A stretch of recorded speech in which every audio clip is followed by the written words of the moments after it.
الفاتحة ثم إلى رسولنا حبيب علي بن محمد بن حسين الهمسي وإلى حضرة النبي الفاتحة. أعوذ بالله من الشيطان الرجيم. بسم الله الرحمن الرحيم. رب العالمين الرحمن الرحيم مالك يوم الدين إياك نعبد وإياك نستعين اهدنا الصراط المستقيم.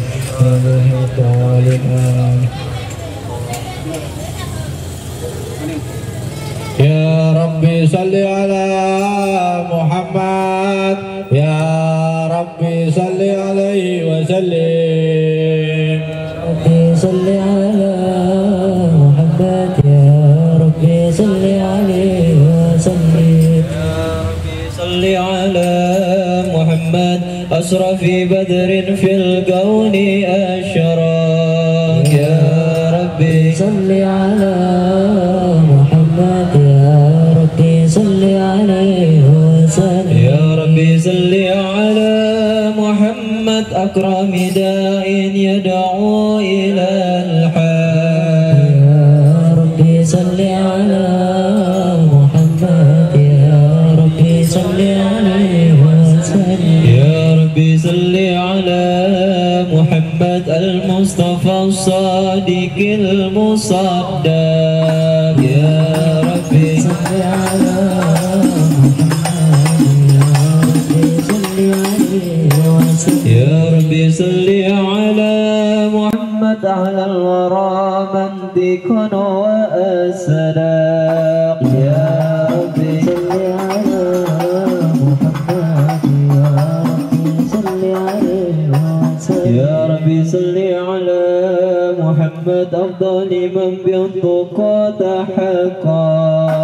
يا ربي صل على محمد يا ربي صل عليه وسلم. يا ربي صل على محمد من بالسخاء والوفاء تخلى.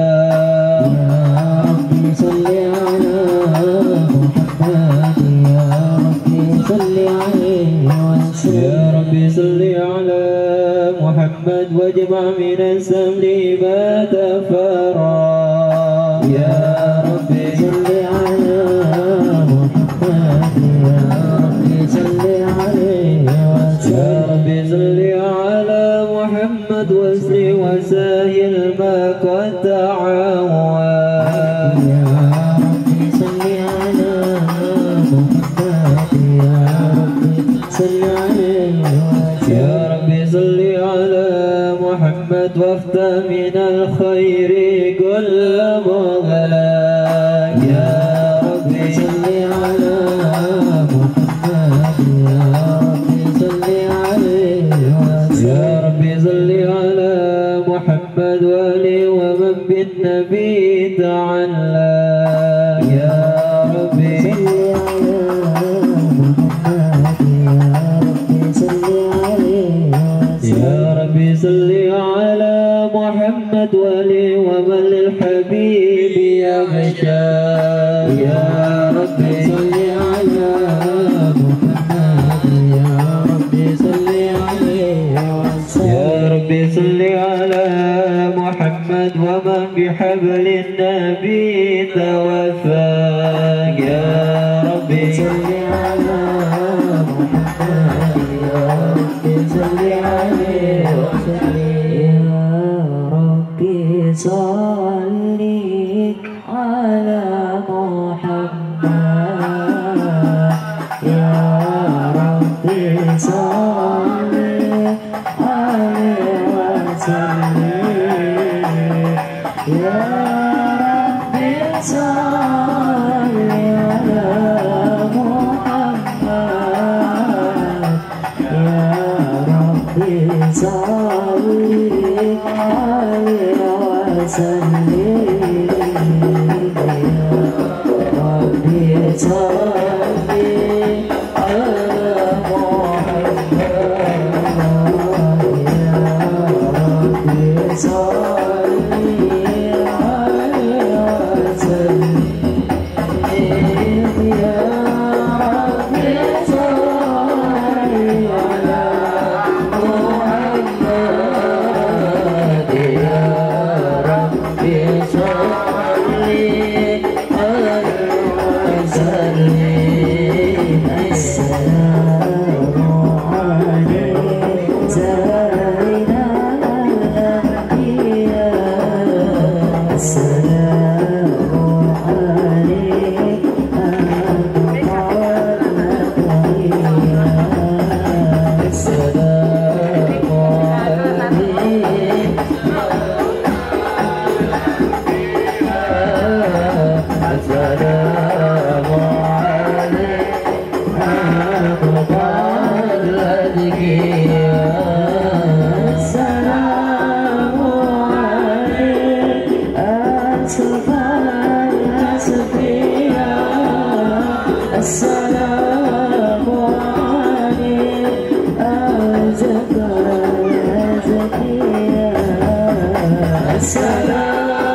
السلام عليك السلام عليك السلام عليك زين الأنبياء السلام عليك أبطال الأذكياء السلام عليك أحمد يا حبيبي السلام عليك طه يا قلبي السلام عليك أحمد يا حبيبي السلام عليك طه يا حبيبي السلام عليك يا مسكين وابتلي السلام عليك السلام عليك السلام عليك زين الأنبياء السلام عليك أطهار الأذكياء رسول الله يا نبي يا نبي لك شفاعة وحلا مطلبي يا نبي يا رسول الله يا نبي لك شفاعة وهذا مطلبي يا نبي أنت المرتجى يا مازما شفع لنا يا خير لنا أنت المرتجى يا مازما شفع لنا يا خير الأنام شفع لنا يا حبيبنا اشفع لنا يا حبيبنا لك شفاعة يا رسول الله يا نبي يا رسول الله يا نبي لك شفاعة وهذا مطلبي يا نبي اللهم صل وسلم وبارك عليه وعلى آله أعوذ بالله من الشيطان الرجيم بسم الله الرحمن الرحيم إنا فتحنا لك فتحا مبينا ليغفر لك الله ما تقدم من ذنبك وما تأخر ويتم نعمته عليك ويهديك صراطا مستقيما وينصرك الله نصرا عزيزا لقد جاءكم رسول من أنفسكم عزيز عليه ما عنتم حريص عليكم بالمؤمنين رؤوف رحيم فإن تولوا فقل حسبي الله لا إله إلا هو عليه توكلت وهو رب العرش العظيم إن الله وملائكته يصلون على النبي يا أيها الذين آمنوا صلوا عليه وسلموا تسليما اللهم صل وسلم وبارك عليه. بسم الله الرحمن الرحيم. الحمد لله القوي سلطانه، الواضح برهانه، المبسوط في الوجود كرامه وإحسانه صلى الله عليه تعالى مجده وعظم شانه. خلق الخلق لحكمة وطوى عليها علما، وبسط لهم من فائد المنة ما جرت به في أكدره الكسمة. فأرسل إليهم مصرف خلقه وأجل عبده رحمة.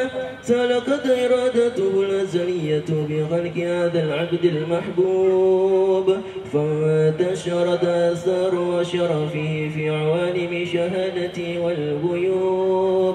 فما جل هذا المن الذي تكرم به المنان، وما أعظم هذا الفضل الذي برز من حضرة الإحسان.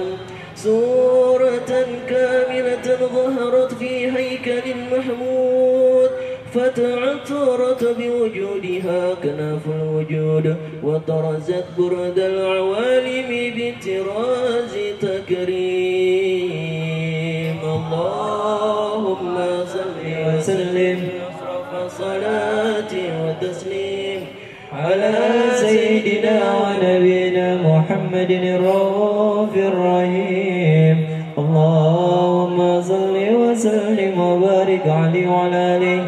اللهم صل وسلم وبارك عليه وعلى آله. تجلى الحق بعلم الواسع، تجلي انقضى بانتشار فضله في القريب والساسع.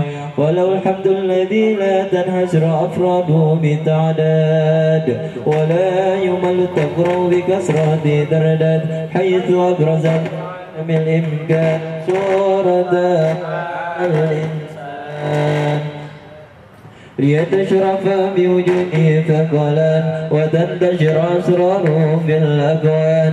فما من سر اتصل به قلب منيب إلا سوابغ فضل الله على هذا الحبيب. يا لقلب سرور قد توالى بحبيب عم الأنام نوالا. جل من شرف الوجود ظهر الكون بهجة وجمالا، وترقى في حسن على وتنهى في مجده وتعالى. لا حزن العيون في مجد لده بشرا كاملا يزيخ الضلال. ومن فوق علم قد رأته رفعة في سنه وكمالا. فسبحان الذي أبرز من حضرة الامتنان ما يعجز عن وصف اللسان، ويهار في تعقل معاني انتشر منه في علم البطون والظهور. مام الوجود خلقي النور، وتبارك الله من إله كريم. بشرتنا آيات في ذكر الحكيم ببشارة. قد جاءكم رسول من أنفسكم عزيز عليه ما عنتم حريص عليكم بالمؤمنين رؤوف رحيم. فمن فاجر هذه البشارة وتلقى بقلب سليم فقد هدي إلى صراط مستقيم. اللهم صل وسلم أشرف صلاة وتسليم على سيدنا ونبينا محمد رؤوف الرحيم. اللهم صل وسلم وبارك عليه وعلى آله. يا حبيبنا ليش لله شايل الله شايل الله يا إمام ابني الإمام شيل الله شايل الله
سير اللهم صل وسلم أشرف الصلاة وتسليم على سيدنا ونبينا محمد الرؤوف الرحيم. اللهم صل وسلم وبارك عليه وعلى آله صل وسلم وبارك عليه وعلى آله.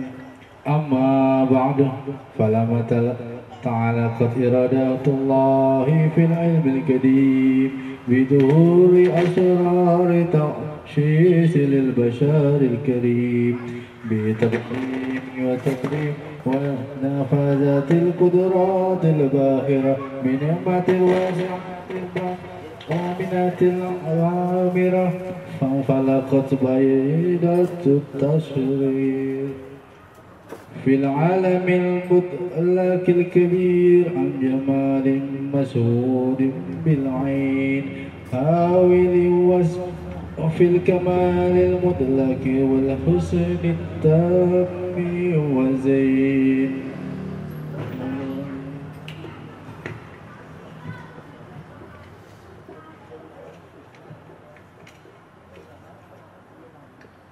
فتنقل ذلك الجمال الميمون في الأسلاب الكريمات والبطون فما من سلب الضمة إلا وتمت عليه من الله النعمة فهو القمر التوم الذي يتنقل في بروجه ليتشرف به فوج النس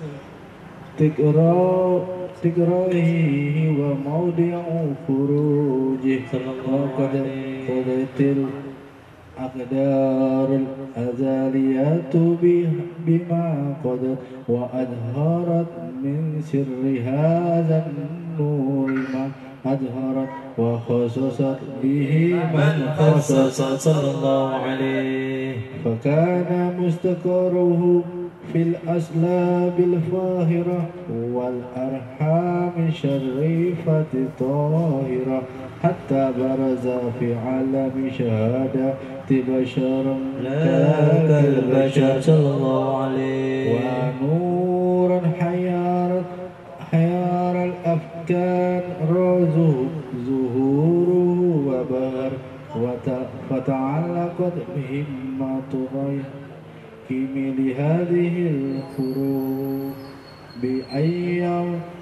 بأيركما في هذا الكرطاس ما هو لديه من عجائب ذلك النور معروف صلى الله عليه وإن كانت الألسن لا تفي بعسر مئشار أوصاف ذلك الموجود صلى الله عليه تسويقا لسامعين وخوش المؤمنين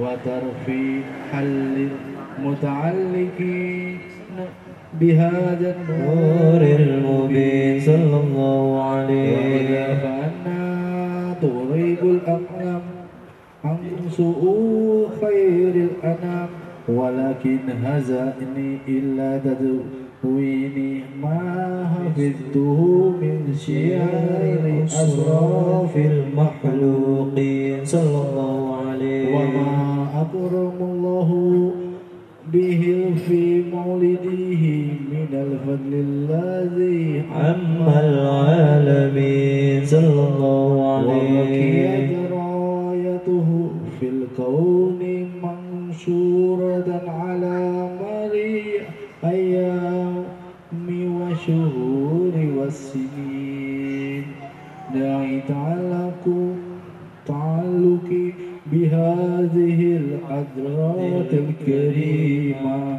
ولا عج تسوقي إلى سماع أوصافها العظيمة ولعل الله ينفعه به المتكلم وسامعين فيدخلان في شفاعته هذا النبي الشافع أمين ويتروحان برأي ذلك النعيم اللهم صل وسلم أشرف صلاة وتسليم على سيدنا ونبينا رؤوف الرحيم اللهم صل وسلم ربي فاجعل مجتمعنا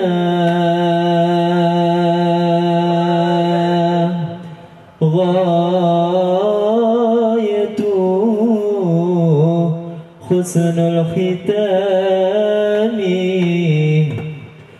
واتنا ما قد سألنا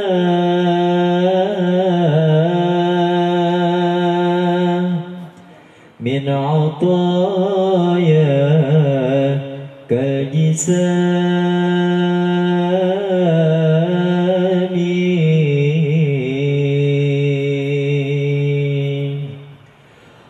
ربي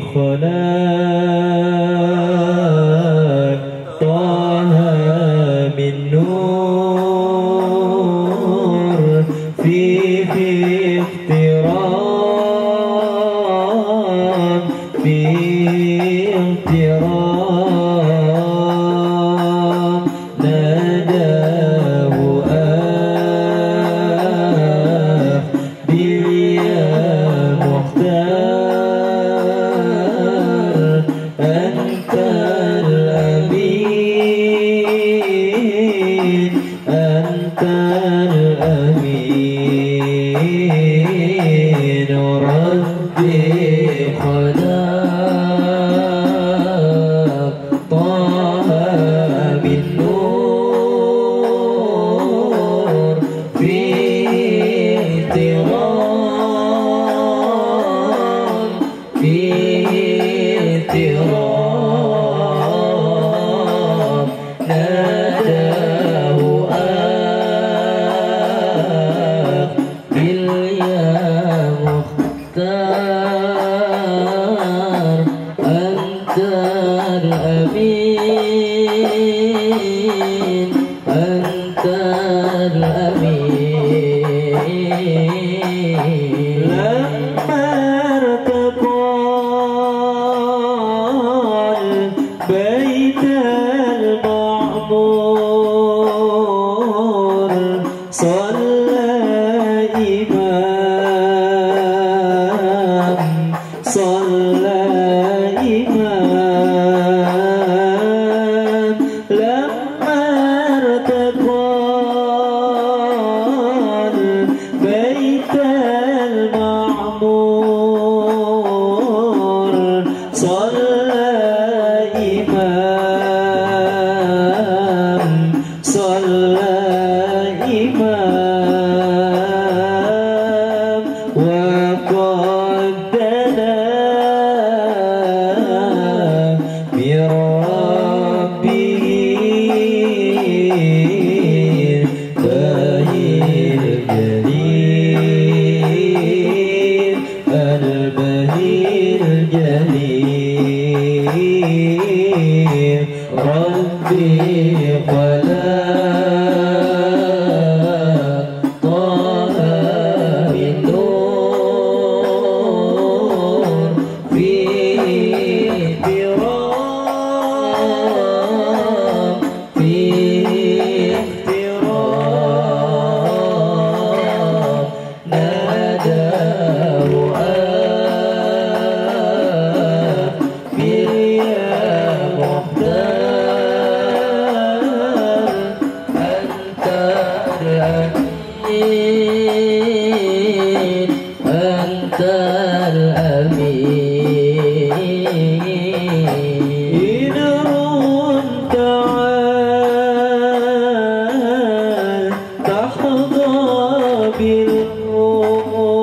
بالنور يوم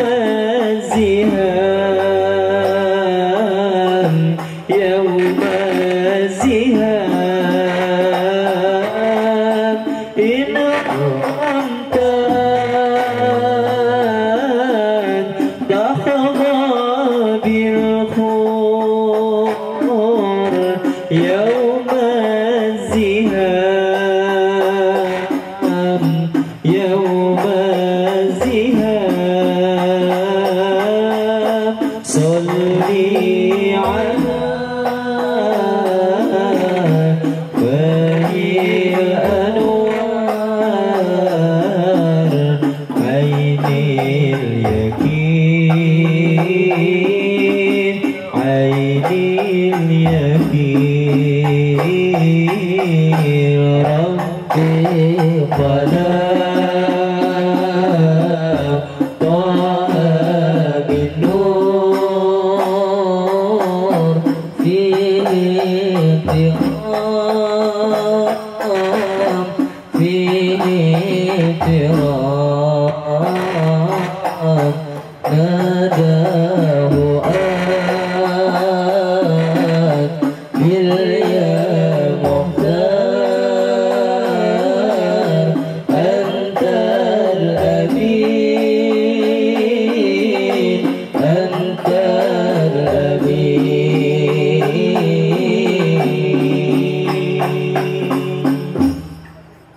اللهم صل وسلم وبارك عليه وعلى آله. وقد آن للقلم أن يأخذ ما هرقته بالعنامل مما استفاده فهو من صفات هذا العبد المحبوب الكامل وسمائه التي هي أحسن السمائل. وهنا أردنا أن نثبت ما بلغ إلينا في شأن هذا الحبيب من أحبار وآثار ليتشرف بكتابته القلم والقرطاس وتتنزه في هذه الأسماء والأبصار. وقد بلغنا في أحاديث مشهورة أن أول شيء خلقه الله والنور موضعه في هذه السورة. فنور هذا الحبيب أول مخلوق برز في العالم ومنه تفرع وجود خلق بعد خلق فيما حدث وما تقدم. وقد أخرج عبد الرزاق بسند عن جابر عبد الله الأنصاري رضي الله عنهما قال: قلت يا رسول الله بأبي وأمي أخبرني عن أول شيء خلقه الله قبل الأشياء. قال: يا جابر إن الله خلق قبل الأشياء نبيك محمد صلى الله عليه وسلم من نوره. وقد ورد من حديث أبي هريرة رضي الله عنه أنه قال: قال رسول الله صلى الله عليه وسلم: كنت أول النبيين في خلقي وآخرهم في البعث. وقد عدت الرواية بأنه أول خلق وجود وأشرف المولودات. ولما كانت السعادة العبدية لها ملاحظة حفية احتاجت من سأت من البرية بكمال الخصوصية.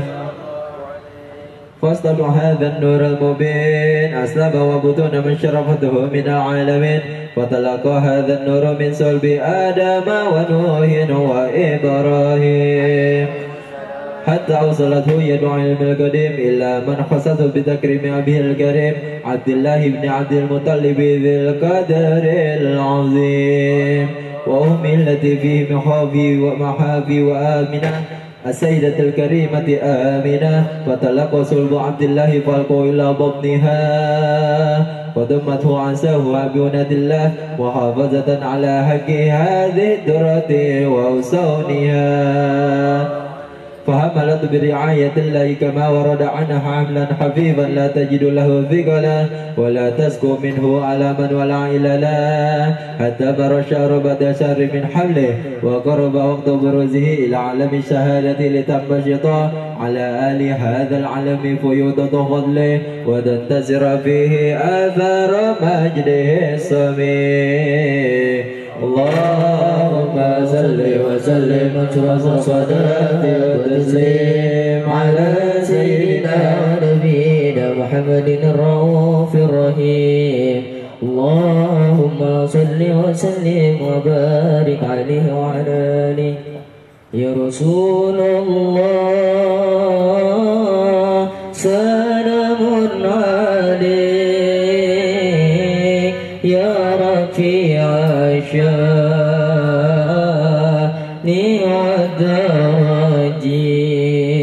والدرجين أكفتين أجيب رد العالمين يا أهيل الجود والكرم يا رسول الله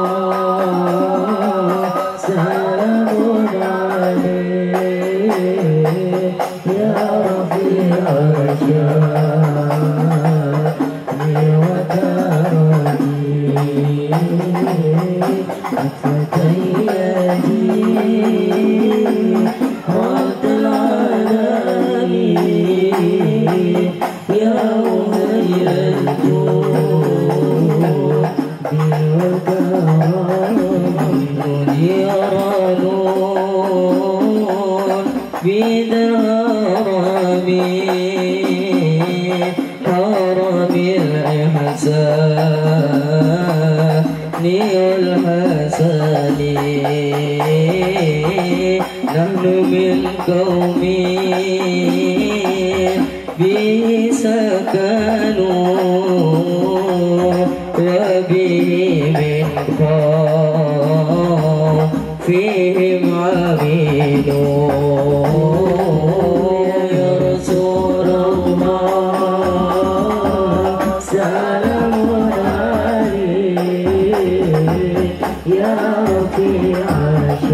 طريقتهم ومعبدين من الفتن يا رسول الله سلام عليك سلام عليك يا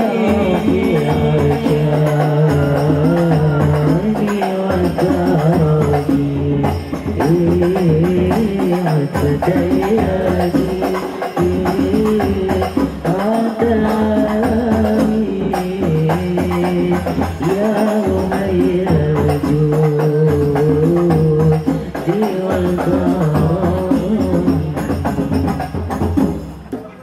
اللهم صل وسلم وبارك عليه وعلى آله وموضوع لكتبه هذه الدرة المكنونة والجوهرة الموصونة والكون كله يصبح ويمشي في سرور وابتهاج بقرب ظهور إصراك هذا الشراج والعيون متشوفة إلى بروج متشوقة إلى التقاط جواهر كنوز وكل دابة لكريس ونطقت بفتح العبارة معلنة بكمال البشارة وما من حامل حملت في ذلك العام إلا تدفي حملها بغلام من بركات وسعادة هذا الإمام ولم تزل الأرض والسماوات متضمخة بعتر الفرح بملاقة أصراف البرية وبروزه من عالم الخفاء إلى عالم الظهور بعد تنقله في البطون والظهور فظهر الله في الوجود بهجة تكريم وبسط في العالم الكبري ما بريدة التشريف وتعظيم ببروز هذا البشر الكريم اللهم صل وسلم أشرف الصلاة وتسليم على سيدنا نبينا محمد رؤوف الرحيم اللهم صل وسلم وبارك عليه وعلى آله لكم بشرى الإجابة والقبول من المولى بواسطة الرسول دعا داعي العناية فاستجابتم وبادرتم إلى الفضل الجزيل لكم بشرى الإجابة والقبول من المولى بواسطة الرسول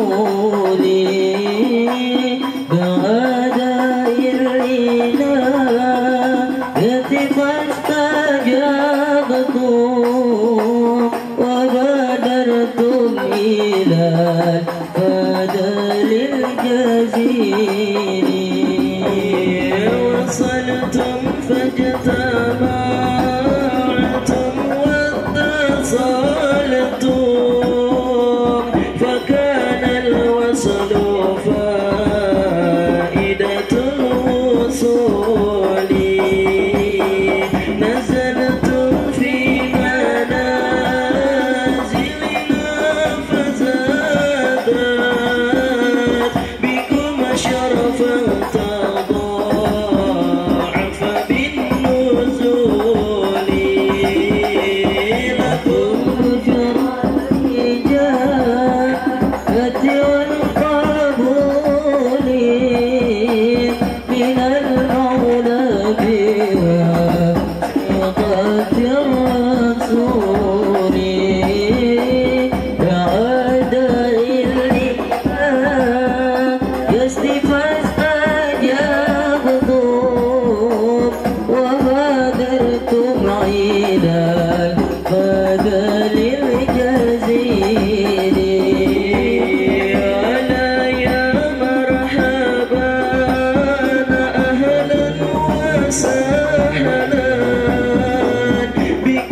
من السلف الذين بهم بلغتم مقاما عزا في المجد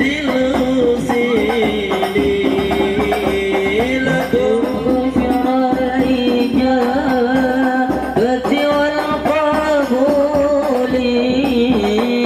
من المولى بواسطة الرسول كأداء العناء يستفى استجبتم وبادرتم إلى الفضل الجزيل بحرمة سيدي سادة الخيرين يا سيدي البري الوصول إمام المرسلين وخير عبدين كريم كامل وفرد جليل لكم بشرى الإجابة والقبول من المولى بواسطة الرسول كأداء العناء يستفى استجابتم وبادرتم إلى الفضل الجزيل يا تريم يا تريم يا تريم شايل الله شايل الله شايل الله شايل الله يا تريم يا تريم يا تريم يا تريم لله شايل الله شايل الله شايل الله يا تريم يا تريم يا تريم يا تريم شايل الله شايل الله شايل الله شايل الله يا تريم يا تريم يا تريم يا تريم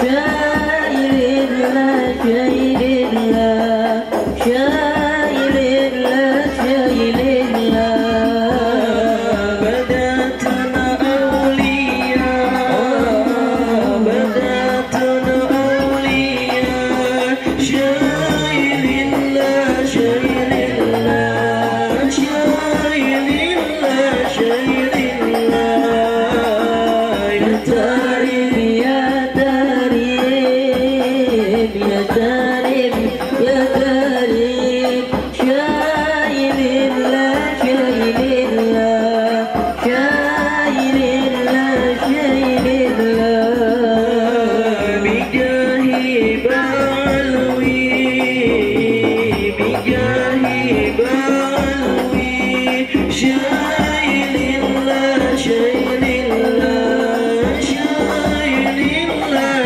شايل الله يا تريم يا تريم يا تريم يا تريم شايل الله شايل الله شايل الله شايل الله حبيبنا الكريم حبيبنا الكريم شايل الله شايل الله شايل الله شايل الله يا تريم يا تريم يا تريم يا تريم شايل الله شايل الله شايل الله شايل الله سقفنا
اللهم صل وسلم وبارك عليه وعلى آله فحين قرب أوان فودع هذا الحبيب أعلنت السماوات والأرض وما فيهن بترحيب وأمطار الجود إلهي على أهل وجود تسيد ولسنة الملائكة بتبشير للعالمين تعيد سبحان الله والحمد لله ولا إله إلا الله الله أكبر سبحان الله والحمد لله ولا إله إلا الله الله أكبر الله والحمد لله ولا إله إلا الله الله أكبر والقدرة كشفت قناع هذا المستور ليبرز نوره كاملا في عالم الظهور نورا فاق كل نور وانفذ الحكم حق حكما على من أتم الله عليه نعمة من خواص الأمة أن يهدر عند وجهه أمة تعنيسا لجنابها المسعود ومشاركة لها في هذا الشمات الممدود فحضرت بتوفيق الله سيدات مريم وسيدات آسيا ومعهما من الحور العين ما قسم الله له من السرف بالقسمة الوافية وأتى الوقت الذي تبارك الله على هدوره وجود هذا المولود فانفلق صبح الكمال من النور عين عمود وبرز الحميد المحمود مذعنا لله بالتعظيم والسجود صلى الله على محمد صلى الله عليه وسلم صلى الله على محمد صلى الله عليه وسلم يا نبي سلام عليك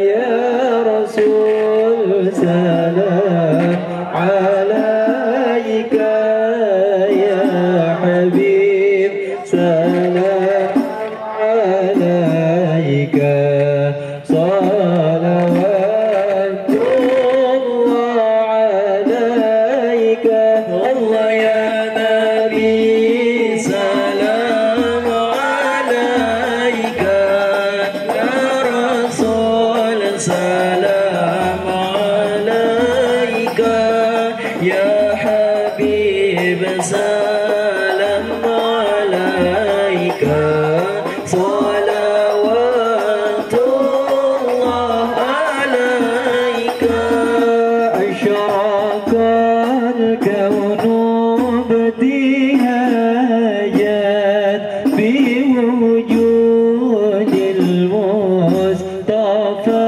أحمد وليا للكون أنس وسرور قد تجد الله يا نبي سلام عليك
سلام عليك صلوات الله عليك فلنا البشرى بسعد مستمر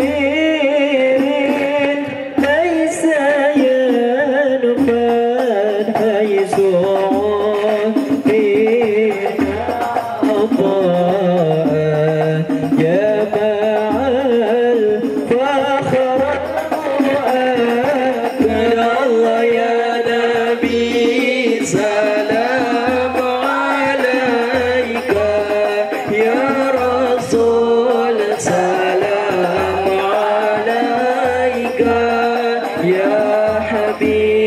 سلام عليك صلوات الله عليك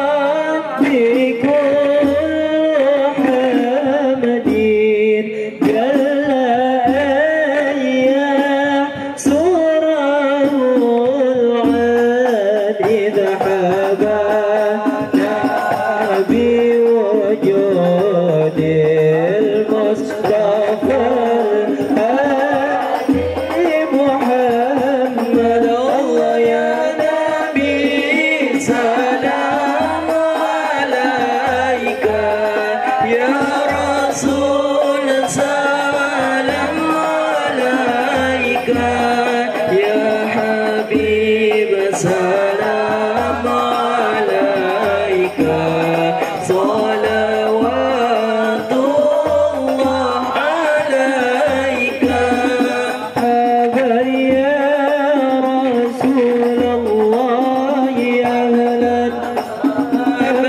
بك إن بك نسعد مرحبا مرحبا يا نور عيني مرحبا مرحبا جد الحسين مرحبا وبجاهي يا إلهي مرحبا جد وبلغ كل مقصد مرحبا مرحبا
اللهم صل وسلم وبارك عليه وعلى آله بشير الفاتحة.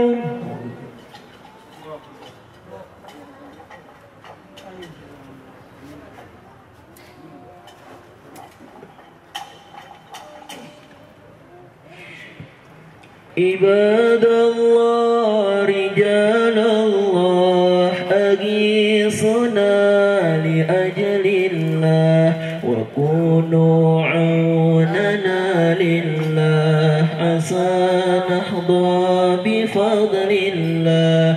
عباد الله رجال الله أغيثنا لأجل الله وكونوا عوننا لله عسى نحظى بفضل الله.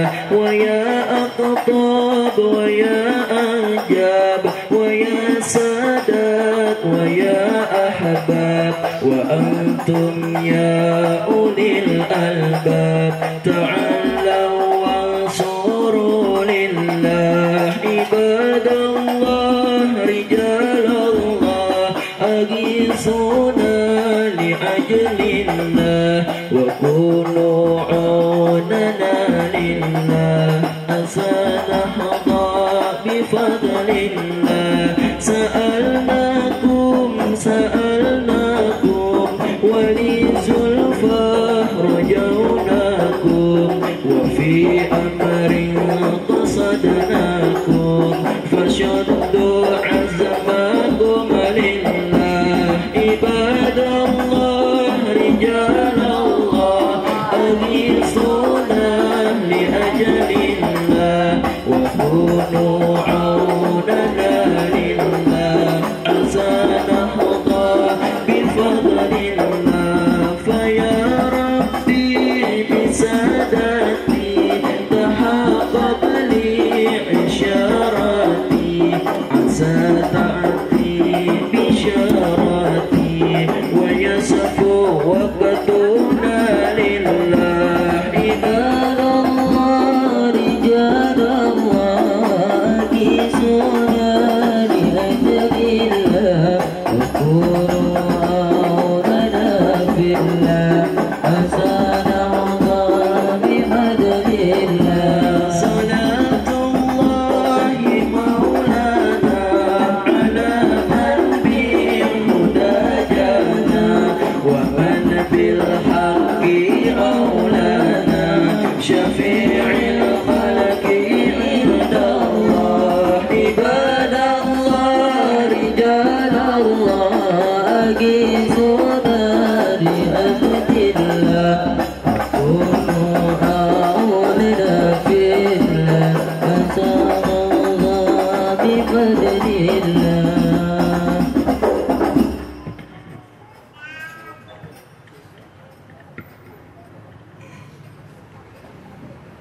Assalamualaikum warahmatullahi wabarakatuh.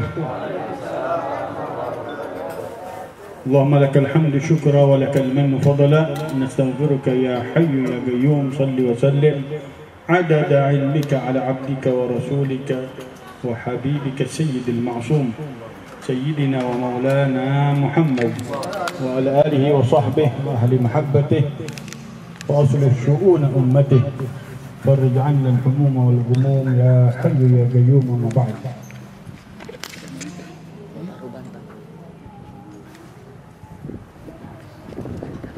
Alhamdulillah pada malam hari ini kita bersama-sama berkumpul dalam 40 hari. Orang tua kita Bapak Sapri bin Wardi dari saudara kita Herman yang mudah-mudahan berkumpulnya kita membawa keberkahan untuk keluarga besar marhum maghfurlah, dan begitu juga membawa cahaya di alam kuburnya, diangkat segala kesulitan-kesulitan apa-apa yang ada di alam kuburnya, diberikan kenikmatan-kenikmatan Allah Subhanahu wa taala, diluaskan menjadi taman-taman surga Allah Subhanahu wa taala. Amin ya rabbal alamin. Hadirin hadirat rahimakumullah. Dari mulai maghrib tadi, Isya. Dari mulai Isya kita berzikir kepada Allah Subhanahu wa taala, memandangkan selawat, membaca sirahnya Rasulullah sallallahu alaihi wasallam yang kita hadiahkan kepada orang-orang tua kita, terutama sahibul musibah Bapak Sabri bin Wardi, yang pada hakikatnya kita mendoakan orang tua kita itu adalah salah satu yang diperintahkan oleh Rasulullah sallallahu alaihi wasallam, bagaimana yang diriwayatkan oleh Abu Dawud dan yang lainnya ketika Sayyidina Uqbah bin Amir berkata, sa'ala rajulun Rasulullah sallallahu alaihi wasallam, hal alayya minal birri ba'da wafati walidayya, apakah ada kebaktian yang kulakukan setelah kedua orang tuaku tiada? Qala Rasulullah sallallahu alaihi wasallam, na'am. Rasulullah sallallahu alaihi wasallam mengatakan, iya, as-salatu alaihima wal istighfaru lahuma wal tanfid wasiyatihima wa ahlihima wa ikrami sadiqihima wassilati allati la tusal illa bihima. Rasulullah sallallahu alaihi wasallam mengatakan, ada, kata Rasulullah, yang pertama mendoakannya, mensolatinya. Makna kata mensolatinya bukan hanya mensolatkan jenazahnya, tapi juga makna yang lebih umum. Makna solat adalah doa bil khair, mendoakan dengan hal-hal yang baik. Rasulullah memerintahkan kita untuk mendoakan kedua orang tua kita sebagaimana perintah Allah Subhanahu wa taala, Rabbighfirli wa liwalidayya warhamhuma kama rabbayani shaghira. Allah, ampuni kedua orang tuaku dan sayangi keduanya sebagaimana mereka menyayangi kami di waktu kami kecil. Yang kedua, istighfar lahum, beristighfar untuk keduanya. Kenapa dikhususkan istighfar? Karena orang tua paling senang, paling hadiah yang paling menyenangkan istighfar anak-anaknya. Begitu juga istighfar daripada orang-orang yang mengenalnya. Rasulullah sallallahu alaihi wasallam mengatakan, innar rajula la yurfa' fil jannah biistighfari waladihi malah. Sungguhnya seorang mayit diangkat derajatnya di dalam surga dengan istighfar anaknya kepadanya. Sebagian riwayat mengatakan bahwa dibangkitkan manusia nanti dengan dosa-dosa yang dia bawa dari alam kuburnya segunung-gunung. Ketika dibangkitkan, nggak ada lagi itu dosa. Ditanya, dari mana engkau dapatkan ini? Ampunan Allah Subhanahu wa taala atas dosa-dosamu yang menggunung-gunung. Allah Subhanahu wa taala mengatakan para malaikatnya diperintahkan Allah biistighfaril ahya'i lahum, dengan istighfar orang-orang yang hidup untuk kalian. Jadi istighfar mempunyai khususiyah yang luar biasa. Astaghfiru rabbakum innahu kana ghaffara yursilis samaa'a 'alaikum midrara wa yumdidkum bi amwalin wa banin wa yaj'al lakum jannatin wa yaj'al lakum anhara ma lakum la tarjuna lillahi waqara wa qad salakakum atwara. Astaghfiru rabbakum. Allah perintahkan kita untuk minta ampunan Allah. Untuk apa? Innahu kana ghaffara. Punya Allah Subhanahu wa taala Maha Pengampun. Yursilis samaa'a 'alaikum midrara. Allah turunkan air hujan yang begitu deras untuk kalian. Dengannya air hujan yumdidkum bi amwalin wa banin. Allah tumbuhkan harta benda kalian, pohon-pohon hijau, buah-buahan keluar, bunga-bunga merekah dengan air hujan yang dituangkan oleh Allah Subhanahu wa taala. Wa yumdidkum bi amwalin wa banin. Yursilis samaa'a 'alaikum midrara wa yumdidkum bi amwalin wa banin. Dan Allah anugerahkan untuk kalian dengan istighfar bi amwalin wa banin, dengan harta-harta dan keturunan-keturunan. Makanya diwasiatkan oleh para habaib kita, ulama-ulama kita, orang kalau sulit kerjaan, sulit rezeki, sulit harta, banyakin istighfar. Begitu juga orang-orang yang nggak punya keturunan, yang pengen anak, yang divonis, kalau kita bilang mandul, itu ulama-ulama kita ngasih resepnya cuma satu, banyakin istighfar. Karena Allah Subhanahu wa Ta'ala yang jamin, yumditkum, pasti Allah anugerahkan kalian harta, wabanin, dan anak-anak turunan. Ini yang ditunggu-tunggu oleh orang-orang yang ada di alam kuburnya. Ahdal hadiyah lil mayyit ad-du'a wal istighfar. Hadiah yang terbesar untuk seorang mayyit adalah doa dan istighfar. Innal mayyit kal gharigil makhuf yantadhiru da'watan man kana ya'rifuhu fid dunya. Seorang yang meninggal dunia itu seperti orang yang tenggelam lagi minta tolong, ketakutan. Dia menunggu doa-doa yang menolongnya dari rasa takutnya tersebut, tenggelamnya tersebut di dalam lautan, dari orang-orang yang dia kenal di masa hidupnya. Anaknya doain dia, istrinya doain dia, kerabatnya doain dia, tangganya doain dia. Ini nikmat yang begitu luar biasa dari Allah Subhanahu wa Ta'ala. Akhirnya Herman bisa kumpulin kita. Ini bagian juga yang dikatakan oleh Rasulullah Shallallahu Alaihi Wasallam. Yang ketiga adalah watanfidi wasiyatihi wa ahdihima, melaksanakan wasiat kedua orang tua kita yang meninggal. Begitu juga janji-janji mereka, kalau punya janji, punya wasiat, cepat-cepat. Bahkan ulama mengatakan kalau seorang meninggal dunia, yang wajib diperhatikan bukan warisan dulu. Kenapa? Karena ada kewajiban yang harus dilakukan. Yang pertama, kewajibannya atas Allah Subhanahu wa Ta'ala, yaitu zakat-zakat yang belum dikeluarkan, kafarat-kafarat yang harus dibayarkan. Itu yang pertama.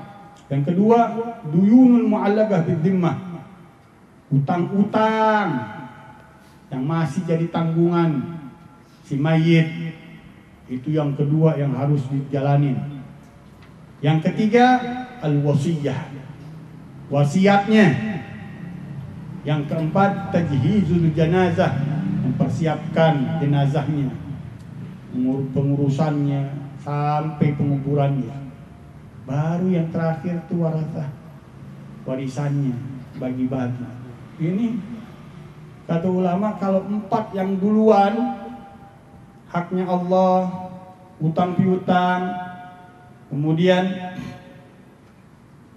apa namanya tadi, wasiat, pengurusan jenazah, habis, hartanya gak ada lagi, udah gak ada wajibnya dia mengeluarkan warisannya, gak boleh dibagiin warisannya, gak ada lagi hak ahli warisnya untuk menerima warisannya. Maka yang 4 tadi lebih didahulukan, bukan bagiin warisan. Na'udzubillah min dzalik. Yang keempat kata Rasulullah Shallallahu Alaihi Wasallam, wa ikrami sadiqihima, memuliakan orang-orang, teman-teman kedua orang tua kita. Itu menyenangkan orang tua kita di alam kuburnya. Min abarril bir an yasilar rajul ahla wuddi abi. Dari kebaktiannya tertinggi seorang anak adalah menyambung hubungan orang-orang yang dulu dicintai oleh kedua orang tuanya. Senangin orang tuanya. Wasilaturrahim allati la tusal illa bihima, menyambung silaturahim yang tidak tersambung kecuali kepada orang tua kita. Orang tua kita rajin datengin paman kita, saudaranya, baik yang laki yang perempuan, pamannya yang laki yang perempuan. Paman mencin ini, paman mencinya, itu disambung orang tua kita, kita jalanin, sambungin lagi, jangan dilepas. Itu perintah dari Rasulullah Sallallahu Alaihi Wasallam. Kalau 5 ini kita jalanin, mudah-mudahan kita ditulis sama Allah Subhanahu Wa Taala dari anak-anak yang berbakti kepada kedua orang tuanya. Dan ingat janji Rasulullah, birru aba'akum tabarrukum abna'ukum. Berbaktilah kalian kepada kedua orang tua kalian, maka anak-anak kalian pasti akan berbakti kepada kalian. Kesalahan orang-orang sekarang, bisanya ngeklaim anaknya salah, anaknya durhaka, tapi pada hakikatnya apa? Bapaknya lebih durhaka. Ketika seorang datang kepada Sayyidina Umar bin Al-Khattab menyatakan anaknya bandel, anaknya nakal, anaknya kurang ajar, anaknya durhaka kepada dia. Sayyidina Umar diceritain tentang bagaimana kelakuan anaknya sampai marah, panggil itu anak. Ketika mau dipecut oleh Sayyidina Umar, kata anak tersebut, wahai Amirul Mukminin, adil, berikan keadilan. Kalau engkau mau memukulku, tanya dulu apa yang telah dilakukan orang tuaku kepadaku. Dia nggak ngajarin aku tentang agama, dia nggak ngajarkan aku tentang akhlak, dia nggak ngajarkan aku tentang segala sesuatu daripada ajaran-ajarannya Rasulullah SAW. Akhirnya kata Sayyidina Umar, yang lebih pantas engkau yang aku gebuk, bukan dia, bukan anakmu. Engkau lebih durhaka dibanding anakmu. Anakmu ini durhakanya sebab daripada kedurhakaan orang tua. Na'udzubillah min dzalik. Maka Allah Subhanahu wa taala mengatakan, aba'ukum wa abna'ukum la tadruna ayyuhum aqrabu lakum naf'a. Orang tua atau anak kalian, kalian nggak tahu mana yang lebih dekat memberikan manfaat untuk kalian. Kadang-kadang bapak yang Masya Allah perhatian, urusan makan, urusan segala pakaian, segala rumah, segala fasilitas, tapi agamanya berantakan, akhlaknya berantakan. Bumerang nanti dia. Asyaddun nasi adaban yaumal qiyamah rajulun lam yubali bi jahalati ahlih. Orang yang paling disiksa keras di hari kiamat adalah seorang yang tidak perhatian, tidak peduli dengan kebodohan anak istrinya, keluarganya. Ayo mudah-mudahan Allah Subhanahu wa taala jadikan kita hamba-hamba Allah yang berbakti kepada kedua orang tua kita. 5 dari wasiatnya Rasulullah SAW kita perhatikan. Kedua orang tua kita selalu nungguin kita, doa kita, istighfar kita. Jangan dengerin orang-orang mengatakan yang tidak akan sampai doa orang yang meninggal dunia, nggak akan didengar, nggak akan sampai pahalanya. Udah jangan dengerin, capek yang begituan kita urusin. Kita udah diajarin, dididik oleh para kiai, para ustadz, para habaib, dari turun-temurun sampai zaman sampai dengan Rasulullah SAW. Sanad kita udah pasti jelas, nggak usah kita cari-cari yang lain lagi, guru-guru yang ngajak-ngajak yang nggak beres. Nah, karena banyak yang sekarang orang-orang yang nyeleneh, yang macem-macem, yang membawa ajaran, aliran, segala pemahaman yang keluar dari relnya orang-orang tua kita, para sholihin kita, orang-orang ulama-ulama yang kita kenal, udah keluar aja dari mereka. Jangan diambil sama sekali, kata Rasulullah, lan yasluh amru hadhihi ummah illa bima salaha awailuhum. Tidak akan baik urusan umatku ini kecuali dengan kebaikan orang-orang yang terdahulu dari mereka. Mudah-mudahan Allah Subhanahu wa taala limpahkan keberkahan, limpahkan rahmat, limpahkan maghfirah, limpahkan keridhaan Allah Subhanahu wa taala untuk keluarga besar Bapak Sapri bin Wardi dan semua yang ditinggalkan, anak-anaknya, istrinya dan semuanya, kerabatnya, diberikan kesabaran, diberikan anak-anak yang saleh, turunan-keturunan yang saleh-salehah, menyenangkan kedua orang tuanya di alam kuburnya, membawa derajat orang tuanya diangkat oleh Allah Subhanahu wa taala di alam surganya. Amin amin ya rabbal alamin. Allahumma hdina min indik, fid alaina min fadlik, anshur alaina min rahmatik, anzil alaina min barakatik, albisna libas afwika wa afiyatik fid din wa dunya wal akhirah. Bismillahirrahmanirrahim. Alhamdulillahi rabbil alamin. Allahumma salli wa sallim ala sayyidina Muhammadin fil awwalin wal akhirin fil mala'il a'la ila yaumiddin. Wa salli wa sallim ala sayyidina Muhammadin wa ala alihi wa sahbihi ajma'in. ولما نظم الفكر من درري الأوصاف المحمدية وجودا توجهت إلى الله متوسلا بسيدي وحبيبي محمد صلى الله عليه وسلم أن يجعل سعيي مشكورا وفعلي محمودا أن يكتب عملي بالأعمال المقبولة وتوجهي بالتوجهات الخالصة والصلات الموصولة. اللهم يا من إليه توجه الأعمال فتعود ظافرة على باب عزة تحت الرحاب لك الشام والفيضات الغامرة. نتوجه إليك أشرف الوسائل لديك سيد المرسلين عبدك الصادق الأمين سيدنا محمد الذي عم رسالة العالمين أن تصلي وتسلم على تلك الذات الكاملة مستودع أمانة وعفيف سر وسعى من راية دعوتك الشاملة. الأب الأكبر المحبوب لك والمخصص بالشرف الأفخر في كل موطن من مواطن القرب ومظهر كاسم امدادك في عبادك ساقف وإرشادك لأهل بدادك سيد الكونين وأشرف الثقلين على عبد المحبوب الخالص المخصوص منك بأجل الخصائص. اللهم صل وسلم عليه وعلى آله وأصحابه وعلى حضرة القراب من أحبابه. اللهم إنا نقدم إليك هذا النبي الكريم توسل إليك بشرف مقامه العظيم أن تلاحظنا بحركاتنا وسكناتنا بعين عنايتك أن تحفظنا بجميع أطوارنا وتقلباتنا بجميل رعايتك وعصين هدايتك أن تبلغنا من شرف القرب إليك ونادى الحبيب غاية آمالنا. تقبل منا ما تحركنا به من نياتنا وأعمالنا تجعلنا في أطرد هذا الحبيب من الحاضرين تراك اتباع من السالكين ولحقك وعقه من المؤدين ولأهدك من الحافظين. اللهم إن لنا طمعا برحمتك الخاصة فلا تحرمنا وظنونا جميلة هي وسيلتنا إليك فلا تغيبنا. آمنا بك ورسولك ما جاء به من الدين ووجهنا به إليك مستشفعين تقابل المذنب منا بالغفران والمسيء بالحسان والسائل بما سأل والمؤمل بما أمل أن تجعلنا ممن نصر هذا الحبيب ووازره ولو ظاهرهم ببركته وشريف وجهته أولادنا ووالدينا ولكترنا ووادينا جميع المسلمين والمسلمات والمؤمنين والمؤمنات في جميع الجهاد ولولاية الدين القوي من جميع الأوطار منشورة معلم الإسلام والإيمان وأهلية معمورة معنا وسورة واكشف اللهم كربة المكروبين واغفر إلينا المدين واغفر للمذنبين تقبل توبة التائبين وانشر رحمتك على عبادك المؤمنين أجمعين واغفر شر المعتدين والظالمين وابسط العدل بولاة الحق في جميع النواحي والأبطار وأيد بداية من عندك ونصر على المعاندين من المنافقين والكفار واجعلنا يا رب بالحسن العظيم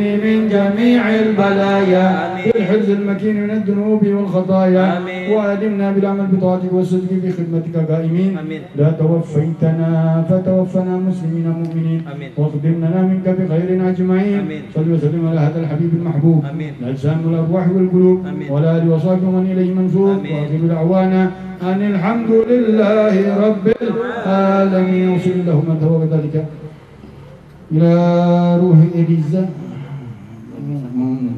إن الله يشفي شفاء عاجلا غير آجل إليزا حجؤنا بنت إبراهيم إليزا بنت إبراهيم حجؤنا بنت سامين أن الله يشفيهما شفاء عاجلا غير آجل بلا سبب ولا ألم. اللهم بتربة أرضنا وريقة بعضنا اشفي مريضنا بإذن ربنا اشفي مريضنا اشفي مريضنا اشفي مريضنا. اللهم مذهب الباس اذهب الباس رب الناس اذهب الباس اذهب الباس اشفي أنت الشافي لا شفاء إلا شفاءك شفاء لا يغادر سقما ولا ألما. اللهم بعزتك وقدرتك من شر ما تجي من وجهه هذا. اللهم بعزتك وقدرتك من شر ما يجي من وجهه هذا.